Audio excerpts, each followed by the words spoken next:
1516년 메디치가의 새로운 수장이 된 로렌초 2세는 같은 메디치가 출신의 교황 클레멘스 7세의 주선으로 피렌체를 위협하는 스페인에 대한 견제책으로 프랑스의 왕 프랑스와 1세의 사촌 마들렌과 결혼하였는데요. 그들은 이듬해 딸 카테리나를 출산하였으나 부인 마들렌은 출산 직후 흑사병에 걸리며 사망했고 로렌초 2세마저 그해 5월에 사망하고 말았는데요. 2년 뒤에는 카테리나를 보호하던 작은 할아버지 교황 레오 10세마저 선종하면서 지도자를 전부 잃은 메디치가의 세력은 위축되었고 보호자를 모두 잃은 카테리나는 그야말로 세상에 홀로 내던져지게 됩니다. 여기에 한술 더 떠 후임 교황 하드리아누 6세는 이 기회를 틈타 메디치가의 세력을 더욱 약화시킬 목적으로 카테리나가 아버지 로렌초로부터 물려받은 우르비노 공장령과 피렌체의 상속인 자격까지 박탈해버렸는데요. 그러나 하드리아누 6세는 취임 1년 만에 사망했고 또 다른 메디치가 출신의 교황 클레멘스 7세가 등장하면서 카테리나는 곧바로 새로운 국면을 맞이하게 되었으니 같은 메디치가의 일원으로서 그녀의 앞길에 꽃길만 뿌려질 것 같던 이 교황의 등장은 모두의 기대와 달리 앞으로의 그녀의 인생에 있어 여러모로 화근의 씨앗이 됩니다. 이전까지의 교황들은 신성 로마 제국의 황제, 특히 당시 넓은 영토를 확보하여 대륙의 지배자로 떠오른 카를 5세와 매우 두터운 관계를 유지해왔으나 그의 그늘에 들어가기보다 오히려 그가 이탈리아의 패권을 호시탐탐 노리는 것을 경계한 클레멘스 7세는 프랑스, 베네치아 등 주변국들과 코냑 동맹을 결성하여 카를 5세의 분노를 사게 되는데요. 교황의 비열한 행동을 응징하려 한 그는 제국군을 이끌고 교황청에 있는 로마로 직행하여 시내 일대를 쑥대밭으로 만들어버렸고 피신한 교황은 모든 상황이 수수불가지경에 이르자 결국 엄청난 배상금과 더불어 항복을 선언하게 됩니다. 더불어 이 4년간의 코냑 동맹전쟁 과정에서 피렌체에서는 교황이 무력화된 틈을 타 공화파들에 의해 메디치가의 다수가 추방된 상태였는데요. 황제에게 항복을 선언하고 다시 그의 마음을 얻은 교황은 피렌체에 대한 메디치가의 통치권 회복을 약속받고 그의 군사적 도움을 받아 공화파에 의해 장악된 피렌체를 공격하게 되는데요. 문제는 당시 11살의 카테리나가 아직 피렌체 안에 살고 있었고 메디치가 출신의 교황의 공격에 분노한 피렌체 공화파들이 그녀를 죽이려고 했기에 카테리나는 그들을 피해 수녀원을 전전하며 힘들고 위태로운 시간을 보내게 됩니다. 그러나 제국군과 교황군이 합세한 11개월간의 공격 끝에 결국 피렌체는 교황의 수중에 떨어졌고 가까스로 살아남은 카테리나는 아직 물려받은 메디치가의 재산을 보유하고 있었던 데다 유일한 메디치가의 정녀였기에 향후 재기를 노리는 클레멘스 7세의 중요한 외교도구로서 활용되게 됩니다. 그렇게 머지않아 카테리나의 운명은 그에 의해 결정되었으니 오랜 기간 제국의 황제 카를 5세와 프랑스의 프랑스와 1세 사이에서 줄타기를 하던 클레멘스 7세의 주선으로 카테리나와 프랑스와 1세의 아들인 제2왕자 오를레안 공작 앙리가 결혼을 하게 된 것이었습니다. 그러나 반쯤 망한 상태인 메디치가의 입장에서 프랑스 왕실과의 결혼은 당연 마다할 이유가 없었던 반면 강대국 프랑스에서는 정통성도 없는 벼락출세한 메디치 가문과의 결혼을 귀천상운이라 여기는 반대의 움직임이 있었는데요. 더군다나 카테리나의 결혼 상대인 오를레안공 앙리가 왕위를 물려받을 왕세자, 즉 장남이 아닌 차남이었기에 프랑스 왕실의 관례에 어긋나지도 않았고 애초부터 이 결혼이 클레멘스 7세뿐만 아니라 프랑스와 1세의 의중 또한 반영된 것이었으니 여러 차례 이탈리아 원정에 나서며 이탈리아 예술에 흠뻑 빠졌고 레오나르도 다빈치를 프랑스로 초대해 후원하기도 했던 그는 전통적으로 예술계와 친밀한 관계를 유지해온 메디치가를 흠모해 왔는데요. 그렇기에 그는 건강한 프랑스와 왕세자가 있는 만큼 카테리는 왕비가 아닌 평생 오를레안 공작 부인일 수밖에 없다며 귀족들을 안심시킨 채 이 계획을 추진했고 1533년 피렌체를 떠나 프랑스 마르세유에 도착한 카테리나는 이제부터 프랑스의 왕자비로서 새로운 삶을 시작하게 됩니다. 그렇게 카테리나가 부유한 가문 출신답게 어릴 적부터 쌓아온 풍부한 교양과 매력으로 프랑스 생활에 적응해 나가던 차 프랑스와 1세가 절대 불가능하다고 했던 일이 마침내 벌어졌으니 1536년 카테리나의 시아주버니 즉 왕세자 프랑스와가 사망했고 남편 앙리가 왕세자의 자리를 이어받으면서 카테리나의 지위 또한 왕세자비로 격상되었는데요. 그렇게 프랑스와 1세의 호언장담이 한순간에 무너지고 메디치가 출신의 카테리나가 프랑스의 왕비가 될 상황에 놓이자 그녀를 반대했던 귀족들을 비롯해서 다수의 여론은 카테리나를 향해 상당히 적대적인 반응을 내놓았고 앙리 왕세자가 다른 정부와의 사이에서 사생아를 낳았음에도 카테리나의 경우 결혼한 지 10년이 지나도록 아이를 낳지 못하자 이러한 여론은 더욱 심해져 갔는데요. 무엇보다 남편을 향한 카테리나의 사랑이 지극했던 반면 남편 앙리는 그녀와의 관계를 단순히 의무로만 여겼으니 그에게는 그가 진정으로 사랑하는 별도의 애인이 있었기 때문입니다. 어릴 적부터 아버지 프랑스와 1세로부터 차별을 겪으며 그에 대한 저항감과 애정결핍이 있었던 앙리는 카테리나와의 결혼 직후 당시 17세인 자신보다 훨씬 나이가 많은 20년 연상의 과부를 사랑하게 되었으니 37살의 그녀의 이름은 바로 디안 드 푸아티였습니다. 그녀 역시 일찍이 40년 차이가 나는 몰레브리의 백작과 결혼하여 딸 둘을 낳고 32세의 과부가 된 디안은 뛰어난 외모와 넘치는 끼로 여러 귀족 남성들을 사로잡았고 차기 국왕인 앙리의 마음까지 얻은 것이었는데요. 그렇게 디안이 왕세자 앙리를 등에 업고 궁정의 실세가 된 반면 당시 여성으로서의 기본 책무인 아이도 낳지 못하고 남편의 사랑을 받지 못한 카트린은 푸아티에는 물론 다수의 궁정 사람들로부터 모욕과 멸시를 받았는데요. 그러나 카테리나가 결혼 11년 차에 접어든 시점에서 그녀의 어두운 삶에 한 줄기 빛이 드리워졌으니 그녀가 장남 프랑스와를 비롯해서 차남 샤를, 삼남 앙리, 장녀 엘리자베트, 차녀 마르그리트 등 이후 10년간 무려 10여 명의 자식을 낳게 된 것인데요. 무엇보다 1547년 프랑스와 1세의 사망으로 남편 앙리가 앙리 2세로 즉위하면서 카테리나는 명색이 프랑스의 왕비가 되었으나 이것은 오히려 더 큰 불행을 만들어내는데요. 먼저 힘든 시절에도 그녀의 든든한 버팀목이 되어준 시아버지 프랑스와 1세가 죽으면서 디아는 정식 왕비인 카테리나를 무시한 채 왕의 총애를 등에 업고 스스로 왕비 행세를 했고 아이들의 양육권마저 그녀에게 빼앗기는 등 왕비가 되기 이전보다 오히려 더 큰 모욕과 수모를 겪게 됩니다. 그러나 이러한 고통의 세월이 영원히 지속될 수는 없었으니 1559년 6월 14살의 숙녀가 된 카테리나의 장녀 엘리자베트 공주가 스페인의 왕 펠리페 2세와 결혼하게 되었고 스페인에서 열린 결혼식에 참석한 앙리 2세가 마상 창시합에 나섰다가 사고로 급사한 것인데요. 매정했지만 정든 남편의 죽음에 카테리나가 충격을 받는 속에 그의 뒤를 이어 장남 프랑스와가 새로운 왕 프랑스와 2세로 즉위했으나 그가 아직 15세의 어린 나이였기에 데뷔가 된 카테리나가 섭정을 맡게 되었고 오랜 이방인으로서의 삶을 살아온 그녀는 그렇게 단번에 프랑스 최고의 권력자의 자리에 오르게 되었으니 그녀가 바로 오랜 기간 프랑스의 절대 권력자로 군림하며 종교전쟁 속에서 발로 왕조를 지켜내고 무려 자식으로서 3명의 프랑스의 왕을 배출하게 되는 근세 유럽 역사에 막대한 영향을 끼친 불세출의 여걸 카트린 드 메디시스였습니다. 메디치가의 유일한 상속자로 태어나 잃은 부모의 죽음과 가문의 쇠퇴 속에 죽음의 위기를 겪었고 프랑스 궁정에서도 이어진 기나긴 시련의 세월을 넘어 끝내 최고의 권력자의 자리에 오른 카트린 드 메디시스. 그녀를 괴롭혀온 라이벌 디안을 비롯해서 모든 귀족들이 지난날을 후회하며 그녀의 발 앞에 머리를 조아리는 속에 이제 모든 것을 할 수 있게 된 그녀는 나라의 중책을 떠하는 엄중한 상황에서 오히려 더 큰 가치를 바라보고 있었으니 그녀의 삶을 넘어 유럽 역사를 뒤흔들 수많은 문제들이 산재해 있는 상황에서 바람잘 날이 없는 그녀에게는 앞으로 어떤 여정이 기다리고 있을까요?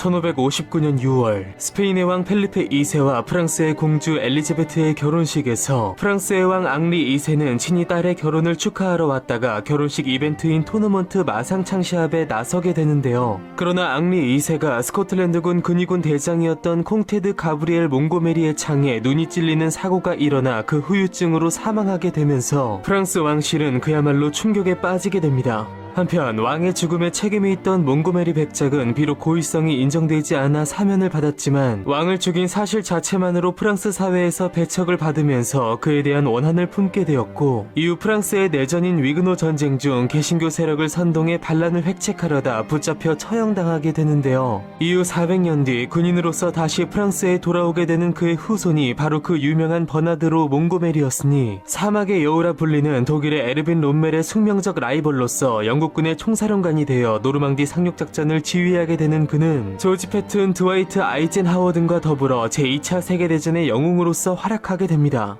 한편 이 당시 앙리 2세의 사고사를 예언한 한 인물은 이 예언을 계기로 일약 유명세를 타게 되었으니 그는 바로 역사상 가장 유명한 예언가로 불리는 노스트라다무스였습니다. 사실 이미 사건 발생 4년 전 이미 그가 발간한 노스트라다무스 예언집은 프랑스 전역에 퍼져 있었고, 이것에 큰 흥미를 느낀 왕비 카트린이 노스트라다무스를 궁정으로 초대하면서 그는 이후 왕비의 총애를 받으며 궁정을 자유롭게 드나들었는데요. 이후 앙리 2세의 마상창 시합 도중의 사고사, 앙리 2세와 카트린 사이에 태어난 아들들이 모두 프랑스의 왕이 되지만 모두 요절한다는 예언까지 들어맞았고, 이후 그가 남긴 예언서를 통해 약 100년 뒤의 런던 대화제, 300여 년 뒤에 나폴레온과 히틀러의 등장 등 현대까지 이어지는 수많은 예언들을 실현시키면서 역사상 가장 유명한 예언가로서 오늘날까지도 문화 전반에 걸쳐 막대한 영향력을 행사하게 됩니다. 한편 다시 앙리 2세의 죽음 직후 프랑스 궁정으로 돌아와 아들 프랑스와 2세가 왕위에 오르며 섭정이 된 카트린이 사실상 최고 권력자가 되면서 궁정에 피바람이 휘몰아칠 것이 우려되었으나, 천적이었던 디안이 앙리 2세의 죽음 직후 선제적으로 저자세를 취하면서 카트린에게 암묵적인 선처를 호소했고, 카트린은 너그럽게도 죽도록 미웠을 그녀를 정치에서만 배제시킨 채 아무런 보복을 하지 않았는데요. 오히려 그녀의 눈에 들어온 인물은 프랑스와 2세의 왕비,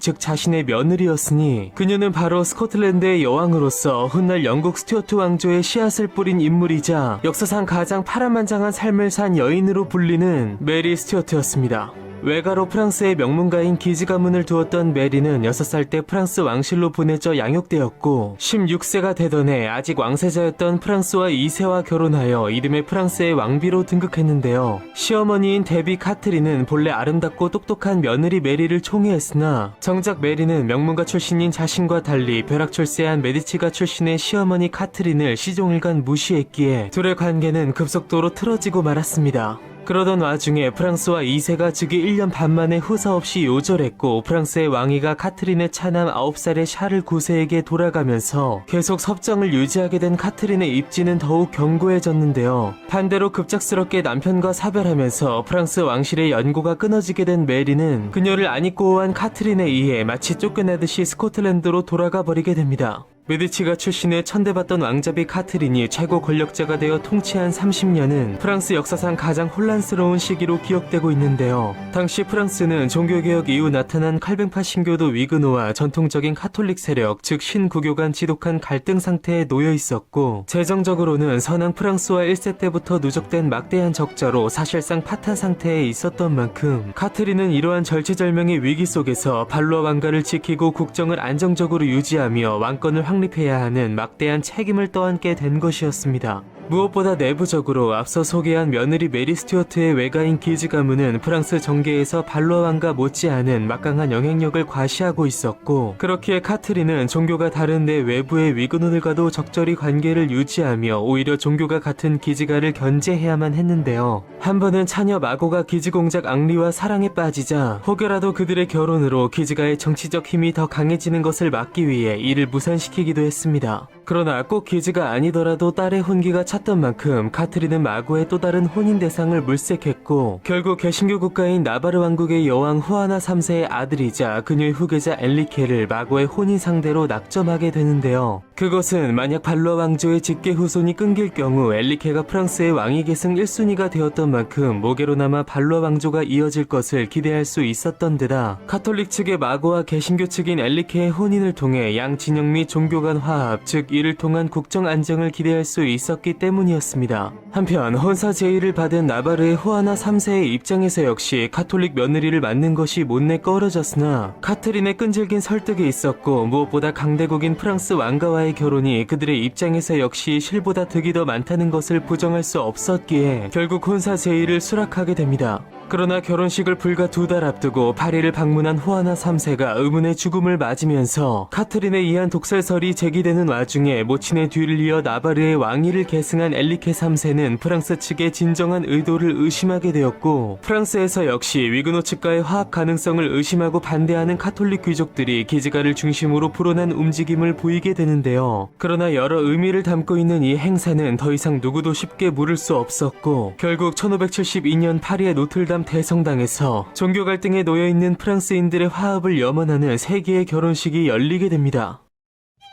그러나 강제된 평화 속 애정 없는 결혼을 감행한 두 이교도의 불편한 모습은 앞으로 일어날 거대한 비극을 어느 정도 짐작하게 했고, 아니 어쩌면 그 비극은 이 예식 과정에서 이미 시작된 것인지도 모르는 일이었으니, 당시 예식에 참석했던 위그노인 가스파르드 콜리니에게 흉탄이 날아들어와 부상을 입히는 등 암살 미수가 일어난 것인데요. 자신은 선의로서 추진한 이 결혼이 오히려 더 큰 갈등을 불러오고 있는 속에 카트린은 과연 자신의 사명을 마치고 지난 고통의 세월에 대한 보상을 받을 수 있을까요? 당시 위그노 진영의 지도자이자 프랑스 해군의 제독이었던 콜리니 백작은 뛰어난 능력과 매력을 통해 국왕 샤를 9세의 신임을 얻으면서 왕을 위그노로 개종시켜 자신들의 세를 넓히려 하고 있었고, 그의 옛 친구이자 권력의 실세였던 카트린은 왕을 끼고 자신과 카톨릭 진영의 세를 위협하는 이 개신교에 대해 제거의 필요성을 느끼던 상태였는데요. 이러한 긴장관계 속에서 터진 암살 미수 사건이었던 만큼 결혼식 직후 분노한 위그노 진영의 귀족들은 카트린을 찾아와 사건에 대한 진상규명을 요구하는 등 험악한 분위기를 조성하게 됩니다. 그렇게 카톨릭 진영에서 위그노들의 보복을 두려워하고 있던 차 강경 카톨릭 세력의 중심이었던 기지공작 앙리는 9년 전 자신의 부친 프랑스와에 대한 암살을 사주한 콜리니에 대한 개인적 원한을 떠올리며 본래 카트린이 품었던 한 명에 대한 암살 계획을 가늠할 수 없는 크기로 확대시키게 되는데요. 그렇게 마고와 엘리케의 결혼 후 6일이 지난 1572년 8월 26일, 겁 많고 어리석은 샤를 9세의 묵인과 카톨릭에서 개신교로 입안해 자신의 영향력을 벗어나려는 국왕을 막기 위해 기지 가문까지 이용한 카트린의 방관, 아니 어쩌면 모든 것을 알고 있었을 그녀의 방조 속 휘하 병력들을 동원한 기지공이 부친의 원수 콜리니의 저택에 들이닥쳐 부상당해 있던 그를 무참히 살해했는데요. 이것이 기폭제가 되어 위그노들로부터 정치적 경제적 위협을 느끼던 파리 시민들이 거리로 쏟아져 나와 남녀노소 가리지 않고 심지어 어린아이까지 보이는 모든 위그노들을 닥치는 대로 살해, 아니 사냥했으니, 이것이 바로 수천의 위그노들이 가톨릭 교도로부터 비참히 살해당한 종교사의 길이 남는 가장 끔찍한 비극 중 하나인 성 바르톨로메우 축일의 학살이었습니다. 한편 어리석은 왕 샤를 9세가 침실에 틀어박혀 밤새 공포에 떨고 있는 상황에서 그의 여동생이자 사랑 없는 결혼을 했으나 엄연한 아내로서 자신의 책임을 다하려 한 마고는 사실상 위그노들의 수장으로서 학살을 주도한 카톨릭 진영에 있어 어쩌면 가장 중요한 제거 대상인 남편 엘리케와 그의 가신들을 보호했는데요. 그렇게 목숨을 부지하는 대신 가톨릭으로 개종할 것을 강요받은 엘리케는 사실상 반감금 상태로 파리에 머무르게 되었으니 그 기간이 무려 3년이었습니다. 한편 성 바르톨로메오 축일의 학살 이후 충격적인 참극을 목격하고 죄책감에 사로잡힌 샤를 9세는 실성해버렸고, 본래 유약했던 만큼 오래 지나지 않아 결국 결핵으로 사망했으며, 당시 폴란드의 왕이자 앙주 공작이었던 카트린의 삼남 앙리가 고국 프랑스에 돌아와 앙리 3세로 프랑스의 왕위를 계승하게 되는데요. 어릴 적부터 빼어난 외모와 총명함으로 카트린의 가장 큰 총애를 받아온 앙리 3세였으나 막상 왕이 되자 왕조의 명을 재촉시키려는 듯 이전에 보여온 모습과 달리 갖은 기행과 사치를 부리며 카트린을 비롯해서 그에게 기대를 건 많은 이들의 믿음을 저버리게 되는데요. 무엇보다 이제껏 실권자였던 카트린과 그 사이에 갈등이 빚어지면서 앙리 3세는 카트린의 신복들을 하나둘 해고하는 등 어머니를 서서히 국정에서 배제시켜 나가게 됩니다. 한편 이러한 혼란을 틈타 프랑스 내 사실상 볼모로 있던 카트린의 사위 엘리케는 아내 마고의 도움을 받아 고향 나바르로 돌아가 재개종한 뒤 다시 새로운 전쟁을 준비하게 되는데요. 그렇게 프랑스의 정계는 나바르의 왕이자 위그노들의 수장 더불어 차기 계승자인 엘리케와 명목상의 신하이나 왕 못지않은 영향력을 발휘하며 현재의 왕권을 위협하고 차기 왕위를 노리던 기지공작 앙리, 그리고 왕권 강화라는 미명하 권력 유지를 위해 둘 사이를 저울질하던 국왕 앙리 3세, 이렇게 새 앙리 사이에 일어난 일련의 사태, 일명 새 앙리의 전쟁이 본격적으로 그 서막을 열게 됩니다. 엘리케의 위그노 군대가 먼저 전쟁을 재개하면서 거듭된 승리로 점차 유리한 고지를 점해가는 속에 모두가 힘을 규합해도 모자랄 판에 정작 프랑스의 본거지 파리에서는 앙리 3세를 업신여긴 기지공의 농간으로 시민봉기가 일어났는데요. 이러한 기지공의 도를 넘은 행태에 분노한 앙리 3세는 결국 그를 유인하여 암살해버리는 대참사를 일으키게 됩니다. 그러나 위근으로부터의 위협에 맞서 실질적인 카톨릭의 맹주 역할을 해온 기지공을 살해한 것에 대해 파리 시민들은 분노했고, 앙리 3세는 결과적으로 프랑스 내 모든 지지 기반을 잃어버리게 됩니다. 앙리 3세가 기지공작을 암살했다는 소식을 들은 카트린은 발로아 왕가의 끝이 머지 않았음을 느꼈고, 이미 심한 폐렴에 걸려 건강이 좋지 않았던 그녀는 큰 충격을 받은 탓에 더욱 악화되어 갔는데요. 그렇게 혼란스러운 전국 속에서 평생을 발로아 왕조와 자녀들을 위한 삶을 살았음에도 어느 누구로부터 따뜻한 관심도 보살핌도 받지 못한 카트린은 결국 1589년 1월 얼마 후 또 한 명의 메디치가의 여인이 유폐될 블로아 성에서 홀로 쓸쓸히 생을 마감하게 됩니다. 카트린은 딸 마고와 앙리 4세의 결혼을 주선시킨 것에서 볼 수 있듯 나름대로 카톨릭과 개신교의 갈등을 봉합시키려 노력했으나, 이론과 실리만 내세운 채 정치와 긴밀히 연결되어 있는 종교 갈등의 깊은 골을 제대로 이해하지 못한 것을 패착으로 꼽을 수 있는데요. 그녀가 그토록 원했던 두 종교 간 화합은 결국 대가 끊긴 발로아 왕가의 유일한 후계자로서 위그노를 공인하고 본인 자신은 카톨릭으로 개종한 그의 사위인 앙리 4세에 의해서 이루어지게 됩니다.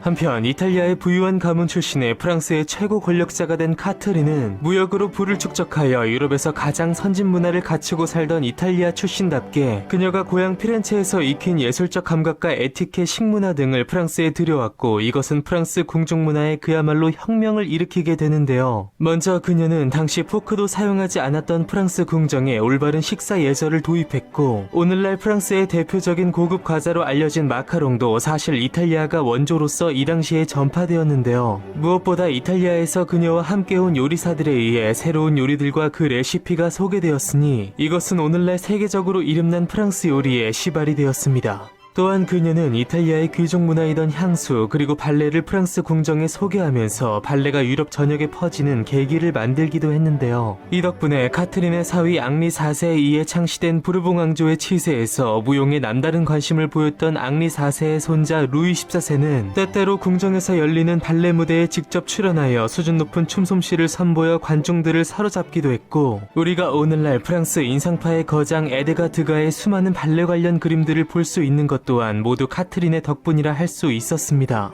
한편 다시 그녀의 죽음 시점으로 돌아가 그녀에 대한 대우는 죽어서도 비참했는데, 30년간 프랑스를 다스린 최고 권력자의 죽음이었음에도 카트린의 장례는 상당히 간소하게 치러졌고, 블로아 성당 바닥에 흔한 묘비도 없이 묻히게 되는데요. 그렇게 모두에게 잊혀진 카트린의 시신은 훗날 그녀의 자식도 사위도 아닌 남편 앙리 2세의 서녀 디안 드 프랑스에 의해 생드니 왕실 묘역으로 이장되었으니, 그렇게 그녀는 생전 제대로 사랑을 주지도 않고 일찍이 떠난 남편 앙리 2세의 곁에서 이제 영원히 잠들게 됩니다. 메디치가의 유일한 상속자로 태어나 부모를 잃고 닥쳐온 죽음의 위기 속 기나긴 시련을 거쳐 결국 프랑스의 최고 권력자가 되었으나, 존망의 위기에 놓인 왕실을 끝내 지키지 못하고 비극적 죽음을 맞이한 카트린 드 메디시스. 한편 카트린과 같은 메디치가 출신으로서 역시 그녀와 똑같이 프랑스의 왕비이자 최고 권력자의 자리에 오른 여인이 한 명 더 존재했으니, 그녀는 과연 어떠한 인생을 살았으며 카트린과 비교하여 그녀가 근세 역사에 미친 부분들은 과연 어떤 것일까요? 전장의 한복판에서 르네상스를 꽃피워낸 역사상 가장 찬란했던 가문의 이야기, 다음 시간에 계속됩니다.